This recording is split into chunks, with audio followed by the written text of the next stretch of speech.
Namun, Adenela juga memperingatkan bahwa teknik tersebut bukanlah sesuatu yang bisa dikuasai dengan mudah. Ia pun menantang Seiya, bertanya apakah ia benar-benar mampu menahan latihan yang begitu keras. Tanpa ragu, Seiya menegaskan bahwa selama teknik tersebut kuat, ia akan mempelajarinya dengan cara apapun. 3 hari kemudian, Ristarte kembali mengumpulkan tim mereka untuk pergi ke Gua Naga Besar dan mengambil senjata legendaris. Saat ia menemui Mash, ia terkejut melihat statistik kekuatannya yang meningkat drastis, bahkan kekuatan naganya mulai terbangun. Namun, hal yang sama tidak terjadi pada Lulu. Statistiknya tetap stagnan, dan meskipun telah diajari dasar-dasar sihir, kemampuan magisnya sangat lemah hingga tampaknya ia tidak akan pernah bisa menguasai sihir. Ristarte, yang tidak ingin membuat Lulu berkecil hati, memilih untuk menyimpan informasi itu sendiri dan tetap membawanya bersama mereka. Ketika akhirnya tim mereka tiba di Gua Naga Besar, mereka disambut oleh sebuah gerbang raksasa yang hanya bisa dibuka oleh orang-orang terpilih. Mash dan yang lainnya merasa senang karena akhirnya bisa membantu Seiya. Namun, sebelum mereka sempat melakukan apapun, mereka mendapati bahwa Seiya telah menghancurkan gerbang tersebut menggunakan teknik barunya. Tanpa menunggu lebih lama, mereka semua masuk ke dalam gua, tetapi yang mereka temukan hanyalah kehampaan. Ternyata, senjata legendaris itu bukan sekadar mitos belaka. Suara misterius tiba-tiba terdengar, memberitahu mereka bahwa jika ingin memiliki senjata tersebut, mereka harus melewati gerbang tertentu. Tanpa ragu, mereka pun memasuki gerbang itu dan menemukan diri mereka berada di tempat yang luar biasa, sebuah lokasi megah yang terasa seperti dunia dongeng, dikelilingi oleh 16 naga yang gagah. Namun, bagi mereka, semua keindahan itu tak penting.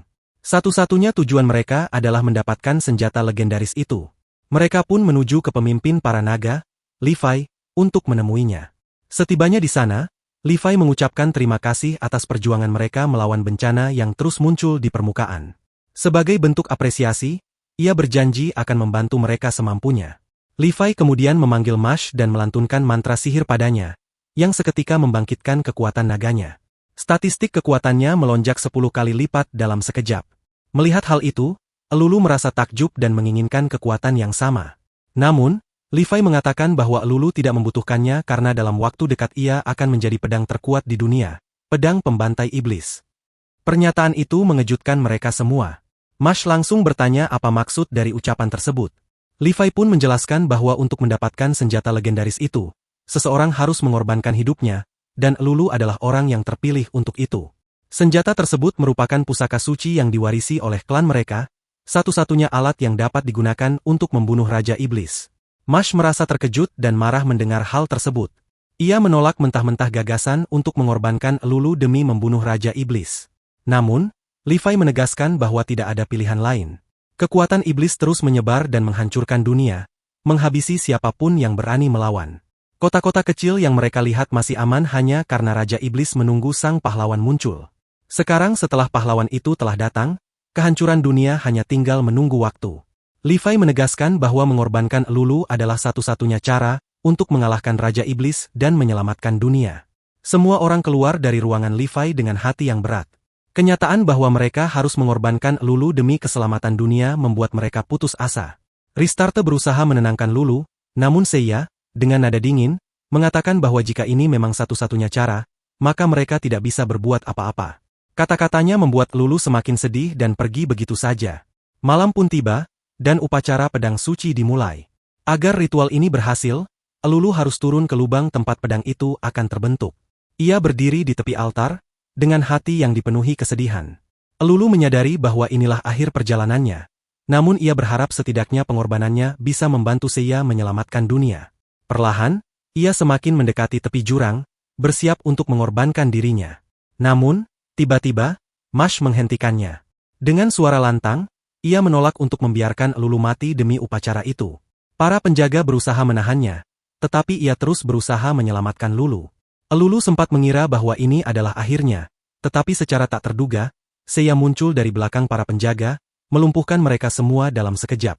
Lulu terkejut dan bertanya mengapa Seiya melakukan hal itu, karena tanpa ritual ini, mereka tidak akan mendapatkan pedang legendaris. Namun, dengan santai, Seiya menjawab bahwa ia tidak peduli pada pedang itu. Baginya, Lulu lebih penting. Jika Lulu berubah menjadi pedang, lalu siapa yang akan membawakan tasnya? Levi yang menyaksikan semua ini langsung marah. Ia memperingatkan bahwa tanpa upacara ini, mereka tidak akan bisa mendapatkan senjata yang bisa membunuh Raja Iblis. Namun, Seiya menatapnya dengan tajam dan berkata bahwa ia tidak yakin apakah senjata itu benar-benar satu-satunya cara untuk mengalahkan Raja Iblis.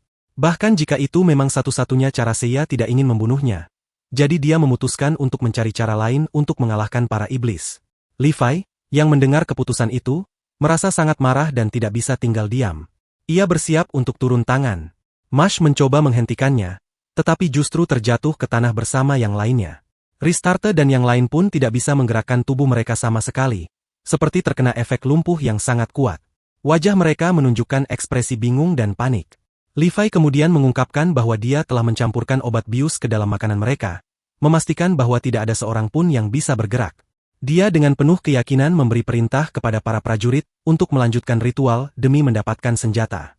Dalam benaknya, ini adalah langkah yang memastikan dirinya tak tertandingi. Namun, apakah Seiya akan tinggal diam dan menerima begitu saja? Tentu tidak. Tanpa ragu, ia langsung menyerang mereka, membuat Li Fai terkejut melihat serangannya.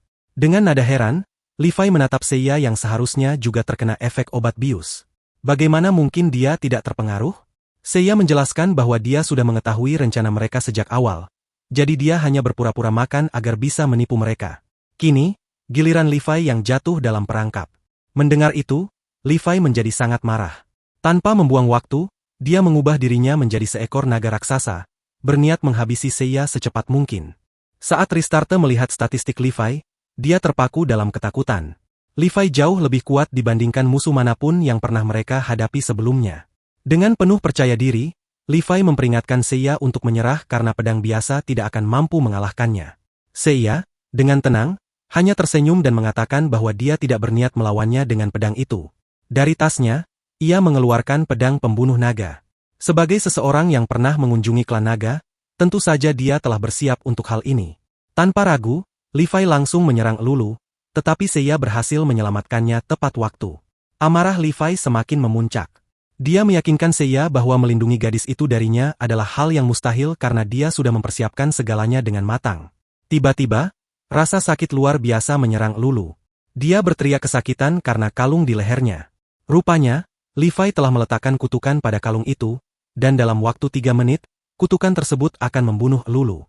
Satu-satunya cara untuk menyelamatkannya adalah dengan mengalahkan Li Fai. Tanpa pikir panjang, Seiya menyerang Li Fai. Dalam satu tebasan, ia berhasil mengurangi setengah dari nyawa Li Fai. Ristarte bersorak, yakin bahwa jika Seiya terus menyerang dengan cara itu, mereka pasti bisa menang dan keluar dari situasi ini. Namun, Li Fai hanya tersenyum. Dia mengakui kekuatan Seiya, tetapi mengatakan bahwa itu tetap tidak cukup untuk mengalahkannya. Tiba-tiba, Li Fai berubah menjadi naga emas sepenuhnya, wujud terakhirnya yang membuatnya kebal terhadap semua serangan. Ia dengan angkuh menyatakan bahwa tidak ada serangan yang bahkan bisa menggoresnya. Seiya hanya tersenyum tipis dan menjawab bahwa itu mungkin berlaku bagi yang lain, tapi tidak untuknya. Dia mengeluarkan sebuah kantong kecil dan menelan isinya. Pil kecepatan yang memungkinkannya bergerak lebih cepat dari sebelumnya. Tak berhenti di situ, Seiya mengeluarkan pedang pembunuh naga kedua dan mulai menyerang Li Fai dengan semua kekuatannya. Meski begitu, bahkan dengan serangan yang luar biasa, ia masih tidak bisa menembus pertahanan tubuh emas Li Fai. Waktu semakin menipis, hanya tersisa 1 menit sebelum kutukan pada Lulu menghabisinya. Gadis itu, dengan suara lemah, meminta Seiya untuk berhenti dan menerima kenyataan. Dia sudah pasrah pada nasibnya. Namun, Seiya tidak mendengarkan. Ia tetap bertarung. Semua orang awalnya mengira bahwa Li Fai hanya bertarung sia-sia, sampai akhirnya dia menyadari sesuatu. Ternyata, perempuan itu sedang dipukul bukan tanpa alasan. Dia sebenarnya didorong ke tepi jurang agar jatuh. Li Fai merasa heran dengan tindakan Seiya, mengapa dia begitu berusaha menyelamatkan seseorang yang menurutnya tidak memiliki nilai. Seiya pun dengan tegas menyatakan bahwa selama dia masih ada, dia tidak akan membiarkan siapapun menyentuh Lulu, karena itu adalah tanggung jawabnya. Namun, saat Li Fai hampir kehilangan keseimbangan dan nyaris jatuh, dia mencoba melakukan serangan balik untuk membunuh Seiya. Sayangnya, lelaki itu merespons dengan pukulan luar biasa kuat yang membuatnya benar-benar terpental dari tebing. Li Fai yang masih percaya diri berteriak bahwa dirinya tidak bisa dijatuhkan begitu saja, karena dia memiliki sayap yang memungkinkannya untuk terbang. Namun, begitu dia mencoba mengepakkan sayapnya, dia terkejut, sayapnya sudah robek parah. Dalam sekejap, tubuhnya jatuh ke dalam lubang yang dalam. Tak lama setelah itu, sebilah pedang yang bersinar kuat muncul dari dalam jurang. Seluruh penduduk desa dibuat terkejut, karena satu-satunya pedang yang bisa muncul dari tempat itu hanyalah pedang pembunuh iblis. Namun, bagaimana bisa? Seharusnya, pedang itu hanya bisa muncul saat sang terpilih memanggilnya. Seiya lalu menjelaskan bahwa pedang itu membutuhkan satu hal, pengorbanan dari salah satu anggota klan Naga Tent. Karena Levi telah mengorbankan nyawanya, pedang itu kini telah berada di tangan mereka, dan tidak ada lagi yang perlu dikorbankan. Mereka pun meninggalkan tempat itu, sementara seorang gadis merasa sangat bahagia karena dia tidak harus berubah menjadi pedang dan tetap bisa bersama tuannya. Ristarte lalu mengisyaratkan agar semua orang pergi, karena dia ingin berbicara dengan Seiya secara pribadi. Saat suasana mulai tenang, Ristarte mengungkapkan bahwa dia tahu pedang yang dipegang Seiya bukanlah pedang pembunuh iblis yang asli. Pedang sejati seharusnya memiliki energi legendaris yang jauh lebih kuat dibandingkan yang ada di tangannya sekarang. Seiya pun mengakui kebenaran kata-katanya, tetapi dia melakukan semua ini demi memastikan tidak ada lagi yang berani mendekati Lulu. Ucapan Seiya itu membuat Ristarte terpengaruh. Dia mulai memahami betapa tulusnya hati Seiya. Saat mereka keluar dari dalam gua, mereka mendapati sekelompok prajurit telah menunggu di depan. Pemimpin mereka kemudian memperkenalkan diri dan mengatakan bahwa mereka berasal dari Benteng Olga, datang untuk meminta bantuan Seiya dalam mengalahkan Belbub. Belbub sendiri bukanlah iblis biasa, dia adalah salah satu dari para lord bawahan Raja Iblis. Separuh dirinya adalah iblis, sementara separuh lainnya adalah lalat. Ya, benar, seekor lalat besar, seperti serangga yang kerap mengganggu manusia di rumah mereka. Namun, meskipun penampilannya terdengar konyol, Belbub telah membantai banyak penduduk di benteng tersebut, dan mereka sangat membutuhkan bantuan Seiya untuk mengalahkannya. Seiya dan Ristarte kemudian berangkat menuju lokasi Belbub untuk mengamati pergerakannya. Saat mereka tiba, mereka disambut pemandangan yang mengerikan. Sebuah sarang lalat raksasa yang penuh dengan monster terbang. Bahkan, yang terlemah di antara mereka setara dengan level 30, dan jumlah mereka mencapai ratusan, bahkan mungkin lebih dari 400. Seiya pun mulai menganalisis situasi, mencari cara terbaik untuk menghadapi mereka. Tak lama kemudian, Belbub akhirnya muncul. Meski statistik kekuatannya tidak terlihat luar biasa, kecepatan geraknya sangat tinggi, membuatnya menjadi lawan yang sulit dihadapi. Di tengah situasi genting itu, sekelompok ksatria bersembunyi di dalam hutan, menunggu kesempatan untuk menyerang. Namun, serangan panah mereka gagal mengenai para lalat karena pergerakan mereka yang begitu cepat. Belbub, yang menyadari upaya para ksatria, justru tertawa puas. Dia merasa ini adalah permainan yang menyenangkan dan ingin turut serta. Dengan perintahnya, anak buahnya menangkap beberapa ksatria dan menerbangkan mereka ke atas sebelum menjatuhkannya dari ketinggian. Dengan kejam, mereka semua tewas seketika. Belbub lalu menyatakan bahwa dia akan terus membunuh manusia biasa sampai sang pahlawan sejati muncul. Setelah mengatakan itu, dia pun pergi. Seiya akhirnya menyadari bahwa Raja Iblis sengaja memancingnya keluar. Mereka ingin menjebaknya dan menyingkirkannya lebih cepat dari yang seharusnya. Jika itu benar, maka pertarungan yang akan datang tidak akan mudah. Seiya menghadapi situasi dengan lebih hati-hati, sementara di Beirut, sisa kelompok para ksatria berkumpul untuk bertemu dengan pemimpin mereka. Pemimpin tersebut ternyata seorang gadis bernama Rosalie. Dengan penuh penghargaan, Rosalie menyambut kedatangan mereka dan segera memberi perintah kepada para prajurit untuk bersiap menghadapi pertempuran. Namun, asistennya segera mengingatkannya bahwa mereka tidak dapat bergerak dalam kondisi saat ini karena kerusakan yang telah terjadi. Sebagai gantinya, mereka memutuskan untuk kembali ke benteng dan menyusun formasi sambil memahami situasi lebih lanjut. Setibanya di benteng yang sangat diperkuat, asisten tersebut menegaskan bahwa mereka akan tetap aman selama berada di dalamnya. Benteng itu sendiri dilengkapi dengan berbagai pertahanan yang mampu menahan serangan musuh, hingga Seiya benar-benar siap bertarung. Namun, Seiya merasa skeptis terhadap pertahanan yang ada, terutama saat menghadapi pasukan Belbub, yang dikenal mampu menghindari serangan layaknya pasukan Romawi di masa lalu. Asisten itu menjelaskan bahwa pasukan Belbub belum bisa menyerang benteng karena mereka masih belum mengetahui lokasi Seiya. Selain itu, benteng tersebut juga menjadi tempat tinggal bagi panglima legendaris, prajurit terkuat di dunia, yang membuat musuh tidak akan berani menantangnya secara langsung. Seiya pun mempertanyakan, jika panglima legendaris begitu kuat, mengapa ia tidak turun langsung untuk menyelamatkan dunia? Asistennya menjawab bahwa ada alasan tertentu yang mencegah panglima tersebut meninggalkan benteng, dan itulah sebabnya mereka membawa Seiya ke sana. Setelah itu, Seiya dan yang lainnya tiba di ruang pertemuan, di mana Rosalie menyatakan bahwa mereka akan mengumpulkan seluruh pasukan dan bertempur bersama Seiya untuk mengalahkan Belbub, bencana dari langit. Namun, Seiya dengan tegas menyatakan bahwa ia tidak akan membunuh siapapun dan justru akan pergi. Pernyataan itu mengejutkan Rosalie, yang merasa dikhianati di tengah persiapan perang. Ia tak percaya bahwa Seiya berniat meninggalkan mereka setelah semua harapan ditumpahkan kepadanya. Menanggapi itu, Seiya menjelaskan bahwa dirinya belum siap menghadapi monster-monster yang mampu bergerak dengan kecepatan luar biasa.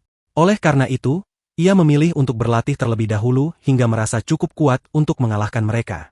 Rosalie tetap bersikeras bahwa mereka harus segera menghadapi pasukan langit untuk membalas kematian para prajurit mereka.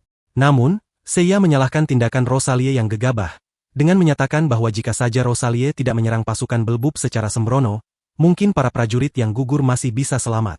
Mendengar perkataan itu, kemarahan Rosalie memuncak, dan tanpa ragu, ia berusaha menyerang Seiya. Namun, serangannya dengan mudah ditangkis oleh Seiya, yang kemudian memberikan obor sebagai pengingat bahwa waktunya hampir habis. Emosi Rosalie semakin memuncak hingga ia mengangkat senjatanya dan menyatakan bahwa mereka tidak membutuhkan pahlawan pengecut seperti Seiya. Ia bahkan bersikeras untuk menghadapi Belbup seorang diri. Seiya, yang tetap tenang, mengingatkan bahwa meskipun Rosalie memiliki statistik kekuatan yang tinggi, itu masih belum cukup untuk mengalahkan Belbup sendirian. Jika ia nekat pergi sendiri, maka itu hanya akan menjadi tindakan sia-sia yang berakhir dengan kematiannya. Oleh karena itu, Seiya menyarankan agar Rosalie tetap bertahan di benteng untuk keselamatannya sendiri. Akhirnya, Restia mencoba menenangkan situasi dan memutuskan bahwa mereka hanya akan pergi selama 1 jam sebelum kembali ke benteng. Kemudian, mereka melanjutkan perjalanan menuju kerajaan Grandi. Dalam perjalanan, Restia menegur Seiya atas cara bicaranya yang kasar terhadap Rosalie. Namun, Seiya tetap pada pendiriannya, menyatakan bahwa karena tindakan Rosalie yang gegabah, banyak nyawa yang terbuang sia-sia. Oleh karena itu, ia harus memperkuat dirinya sendiri agar bisa menghentikan kekacauan yang tengah terjadi. Meskipun sikap Seiya terlihat dingin, dia tetap berusaha melindungi mereka. Seiya mengatakan bahwa dia harus berlatih dengan seseorang yang memiliki kemampuan menyerang dari jarak jauh. Beruntungnya, Ristarta mengetahui orang yang tepat untuk tugas ini. Mereka semua kemudian pergi ke dalam hutan yang dalam dan bertemu dengan Matias, seorang legenda dalam seni memanah. Ristarta meminta bantuan Matias untuk melatih Seiya agar mereka dapat mengatasi bencana langit. Matias setuju dan mengatakan bahwa dia bisa mengajari Seiya keterampilan khususnya, panah cahaya, yang dapat mengenai target bahkan jika mereka mencoba menghindar. Seiya langsung setuju untuk berlatih. Sementara itu, Ristarta membawa Mash dan Lulu mencari seseorang yang dapat melatih mereka juga. Saat itu, Cerceus muncul dan terlihat khawatir saat melihat Ristarta, takut jika Seiya ada bersamanya. Namun, Ristarta menenangkannya dengan mengatakan bahwa Seiya tidak ada di sana, melainkan sedang berlatih bersama Matias. Cerceus kemudian memperingatkan bahwa mereka harus segera membawa Seiya dan melarikan diri, karena sejak terakhir kali dia pergi, Adenela telah mencarinya dengan niat membunuh.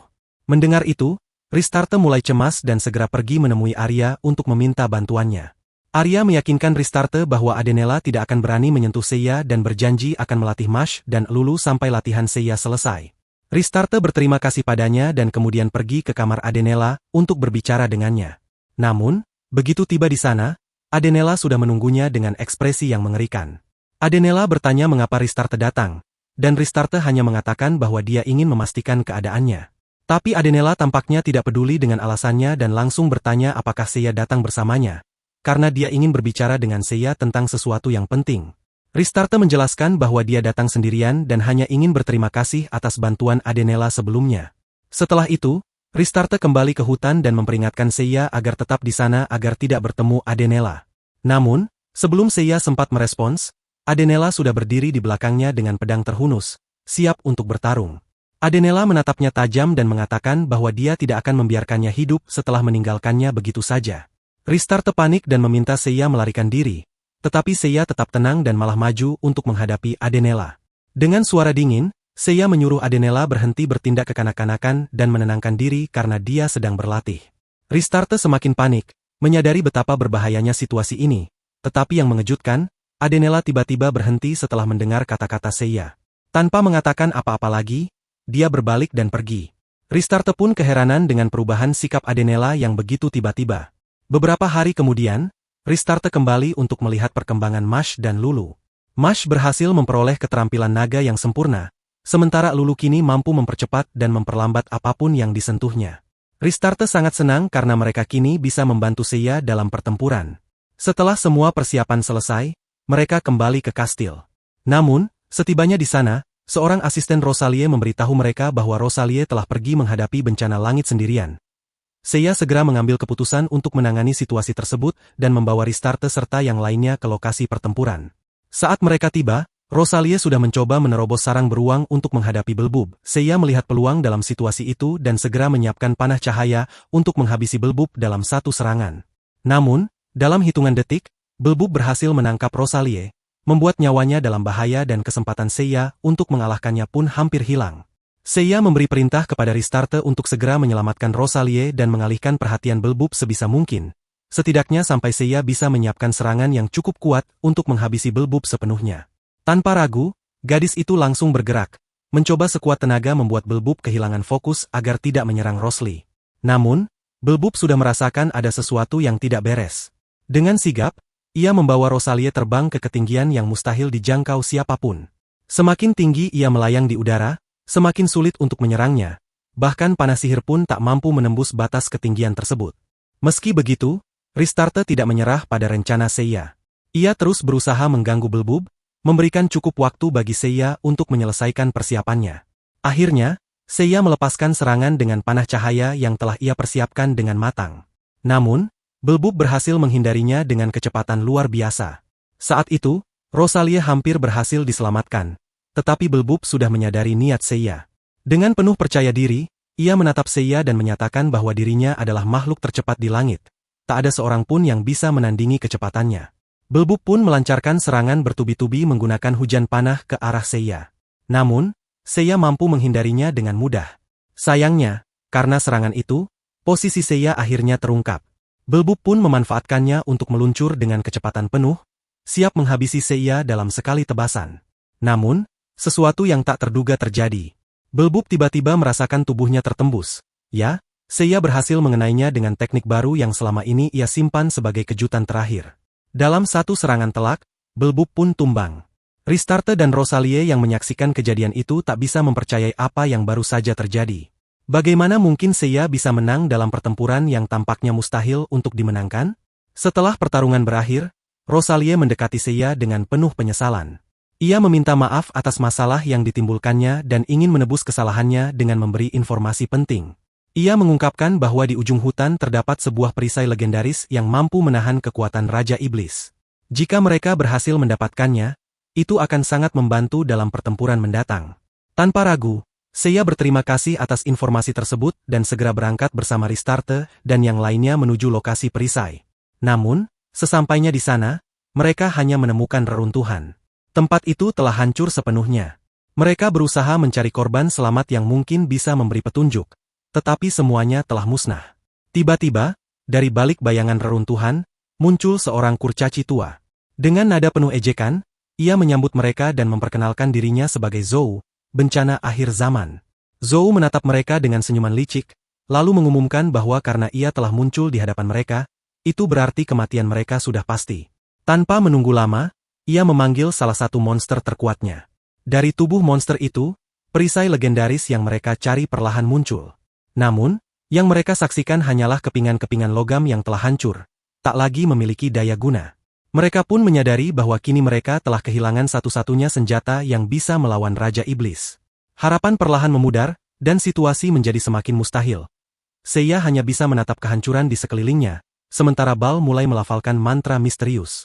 Dalam sekejap, sebuah lingkaran sihir terbentuk, dan tiba-tiba, sesosok makhluk gaib muncul di hadapan mereka. Sungguh mengerikan, di hadapan Seiya kini berdiri sosok hantu yang dikenal sebagai bencana akhir. Saat mereka mencoba melihat statistiknya, mereka justru menemukan bahwa kekuatannya melampaui batas angka yang bisa diukur. Seiya segera menyerangnya dengan sihir terkuat yang ia miliki, tetapi serangannya sama sekali tidak berpengaruh. Ini adalah musuh yang sepertinya tidak akan bisa dikalahkan. Tanpa berpikir panjang, Seiya meminta Ristarte untuk membuka portal dan membawanya pergi dari sana. Dengan cepat, Ristarte membuka portal, dan mereka berhasil melarikan diri dengan susah payah. Setelahnya, Ristarte menatap Seiya dan mengungkapkan keheranannya, mengatakan bahwa kekuatan monster itu benar-benar menakutkan, bahkan lebih kuat dari semua lawan yang pernah mereka hadapi sebelumnya. Seiya menyadari bahwa dirinya harus berlatih lebih keras agar bisa menghadapi makhluk itu. Namun, tiba-tiba, sebuah portal lain terbuka tepat di hadapan mereka, dan monster tersebut muncul kembali. Mereka terkejut, Bagaimana bisa monster itu mencapai tempat ini, padahal kerajaan dilindungi oleh penghalang dimensi? Ristarte bertanya apa yang harus mereka lakukan sekarang, tetapi Seiya sendiri tidak memiliki jawaban. Ia tidak tahu bagaimana cara menghadapi makhluk mengerikan ini. Ristarte mulai putus asa, mengatakan bahwa jika Seiya pun tidak tahu caranya, maka tidak ada harapan lagi bagi mereka. Di saat situasi semakin genting, para legenda dari kerajaan muncul dan mencoba menghentikan monster tersebut. Mereka menyerang dengan kekuatan penuh, tetapi semua serangan mereka tidak berpengaruh sama sekali. Ristarte hendak meminta pendapat Seiya, namun saat ia menoleh, Seiya sudah melarikan diri tanpa sepatah kata pun. Benar, keberanian pun sudah tidak lagi berarti. Sekarang yang penting adalah bertahan hidup. Ristarte dan yang lainnya akhirnya ikut berlari, dengan monster itu mengejar mereka tanpa henti. Satu persatu orang-orang mencoba menghadang monster itu, namun tidak ada yang berhasil.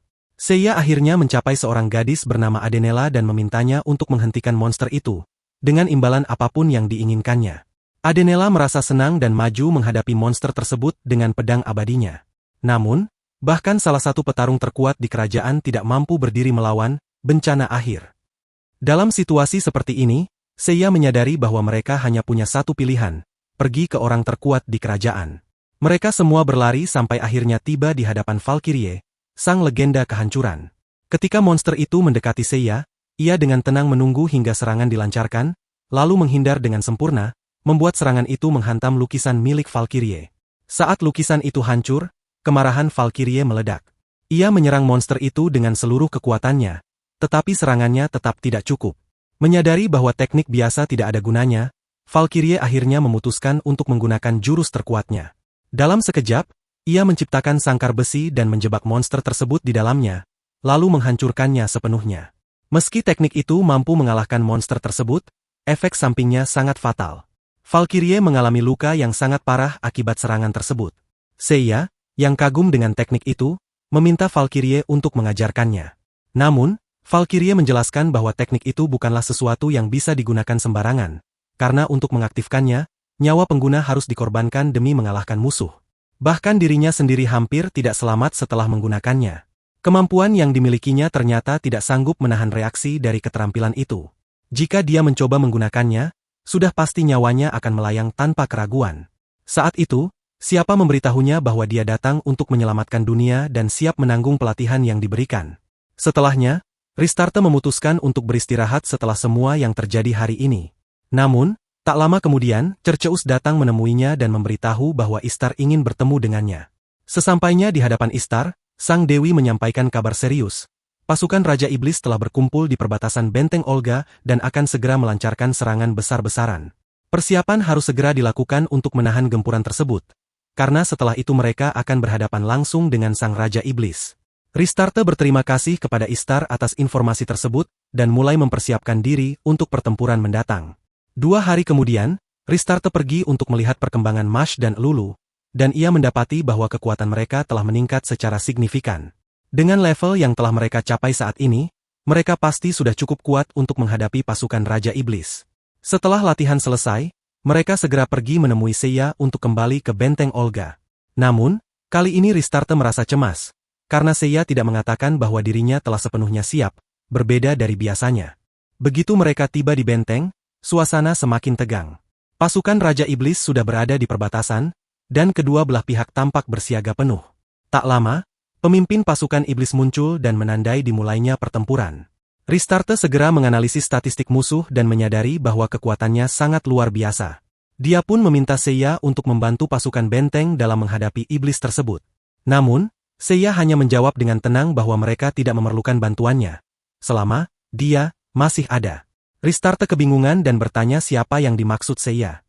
Tiba-tiba, seorang pejuang tua muncul dengan aura penuh wibawa.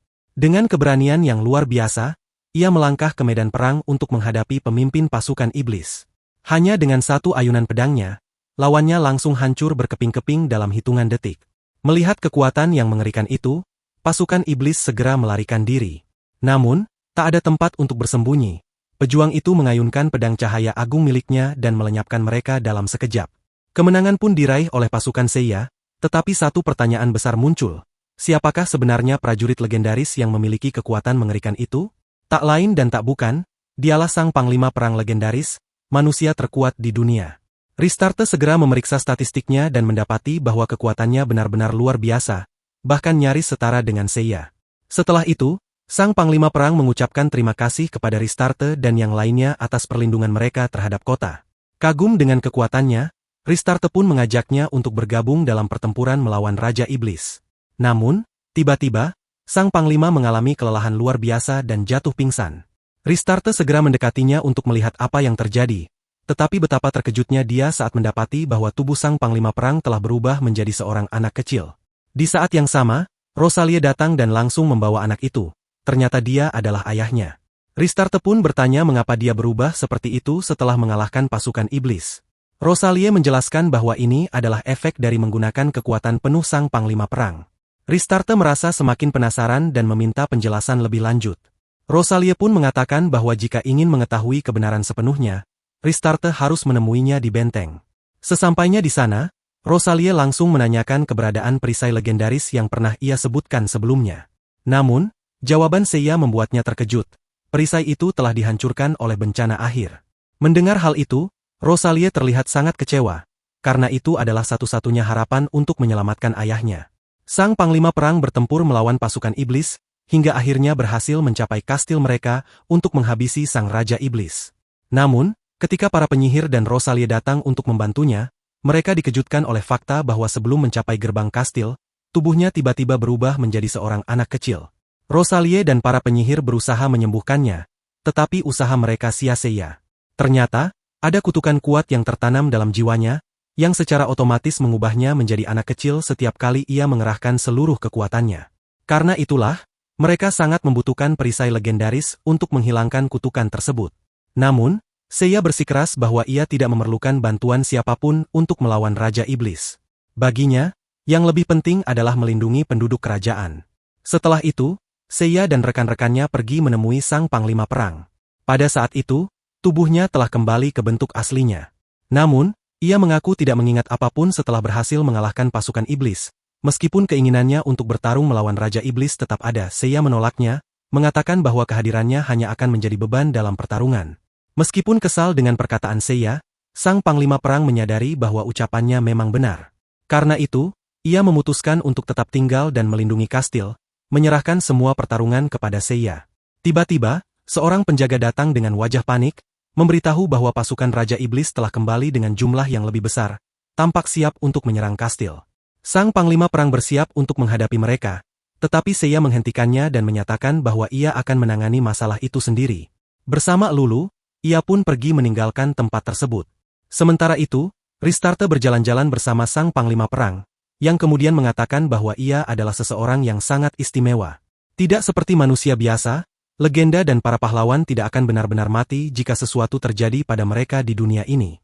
Jiwa asli mereka tetap tersimpan di suatu tempat rahasia, terlindungi dari kehancuran hingga tugas mereka selesai. Dalam pertarungan terakhir antara Seiya dan Raja Iblis, Iblis itu mengungkapkan bahwa ia telah menciptakan senjata khusus yang mampu menghancurkan jiwa asli para legenda. Dengan cara ini, ia bisa memastikan bahwa tidak ada yang bisa menghalanginya menguasai dunia. Ristarte terkejut mendengar hal tersebut dan bertanya bagaimana iblis itu bisa mengetahui informasi sebesar itu. Sang Panglima Perang kemudian menjawab bahwa ia sendiri yang mendapatkan informasi itu langsung dari Sang Raja Iblis. Tiba-tiba, ia mengeluarkan senjata dengan aura iblis yang menakutkan. Senjata yang dirancang untuk menghancurkan jiwa asli para legenda. Ristarte semakin terkejut dan bertanya mengapa senjata semacam itu ada di tangannya. Dengan tenang, ia mengungkapkan bahwa ia mengambilnya dari Raja Iblis untuk menghabisi mereka semua. Tanpa peringatan, Sang Panglima Perang menyerang Ristarte dengan senjata itu, membuatnya tak berdaya. Dalam kondisi lemah, Ristarte bertanya mengapa ia ingin membunuhnya. Jawabannya membuatnya semakin terpukul.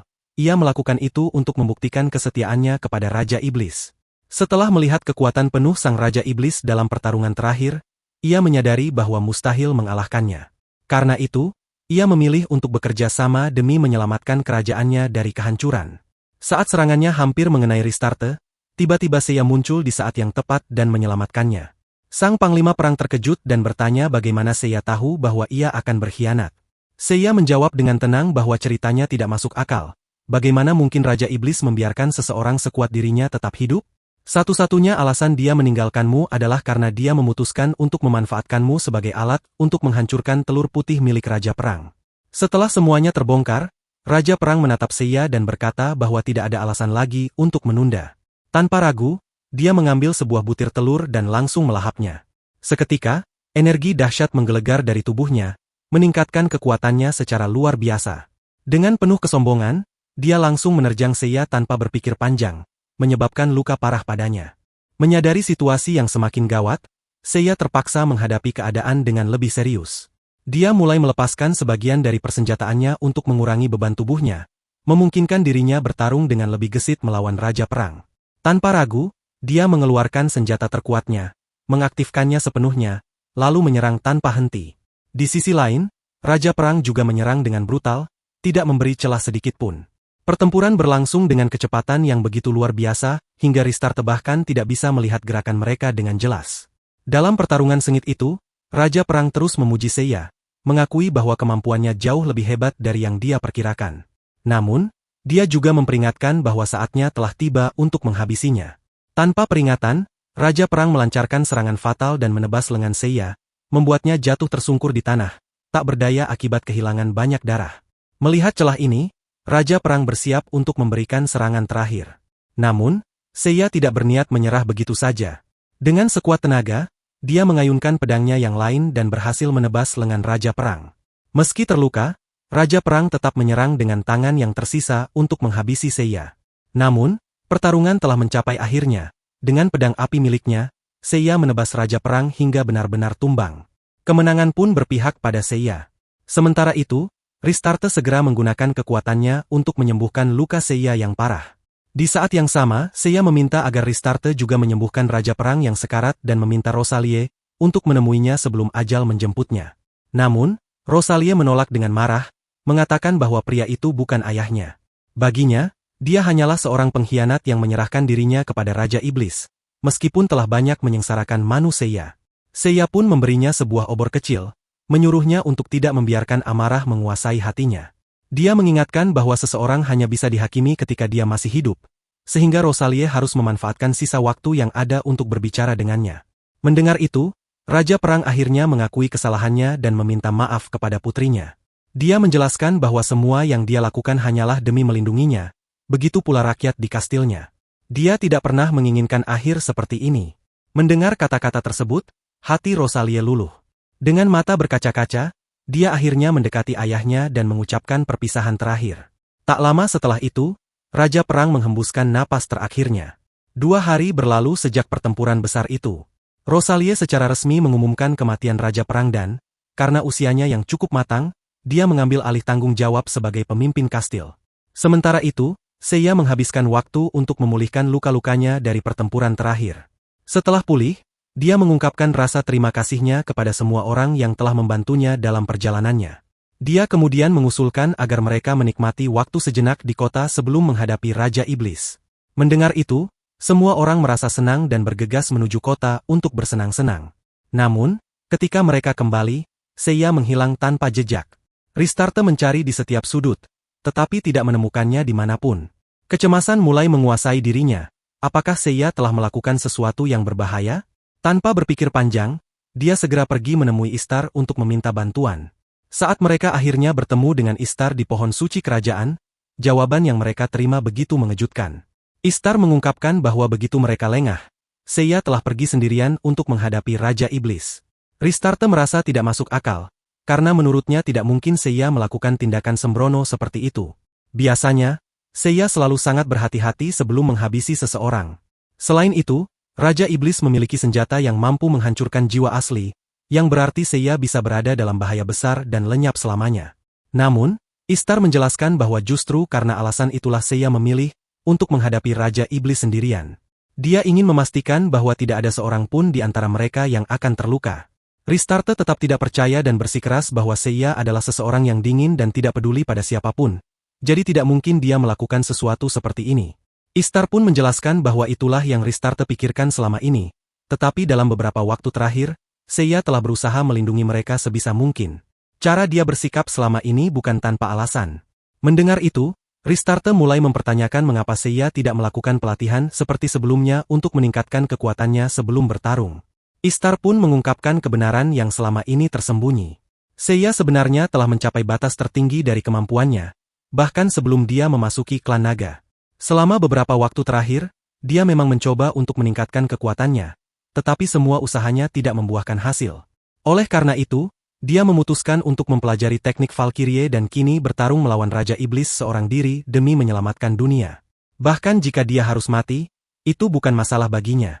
Ristarte mulai menangis, merasa tidak bisa menerima kenyataan bahwa Seiya ingin melindunginya dengan cara seperti ini. Baginya, ini bukan hanya pertempuran Seiya seorang diri. Istar kemudian menjelaskan bahwa Seiya melakukan semua ini untuk melunasi utang yang selama ini tidak bisa dia bayar. Tiba-tiba, sekelompok petualang muncul di hutan bersama Arya. Seiya terkejut, sementara Ristarte bertanya mengapa Arya ada di sana. Arya pun menjelaskan bahwa ini adalah kenangan dari salah satu dunia yang pernah dia tangani. Di dunia itu, dia memilih Seiya sebagai pahlawan untuk menyelamatkan dunia. Namun, selama perjalanan mereka, Seiya hanya peduli pada pertempuran dan petualangan. Meski seringkali bertindak sembrono, dia selalu menemukan cara untuk memenangkan pertempuran. Hingga akhirnya, hanya tersisa satu pertarungan terakhir, melawan Raja Iblis untuk menyelamatkan dunia. Dalam pertempuran klimaks, Seiya berhasil mengalahkan Raja Iblis. Semua orang merasa lega karena mengira pertempuran telah berakhir. Namun, tiba-tiba, Raja Iblis bangkit kembali dengan semua lukanya yang telah pulih sepenuhnya. Arya mencoba menghentikannya, tetapi makhluk mengerikan itu justru melahapnya. Kini, hanya tersisa Seiya dan penyembuh timnya. Seiya bertanya apakah penyembuh itu masih memiliki energi untuk memulihkan lukanya, tetapi sayangnya, semua energinya telah habis. Seiya mengangkat senjatanya, bersiap untuk melawan Raja Iblis sekali lagi. Namun, musuhnya malah menyerang sang penyembuh. Seiya berusaha menghentikannya, tetapi tubuhnya terlalu lemah. Dia mencoba mengangkat senjatanya, tetapi tidak memiliki kekuatan lagi.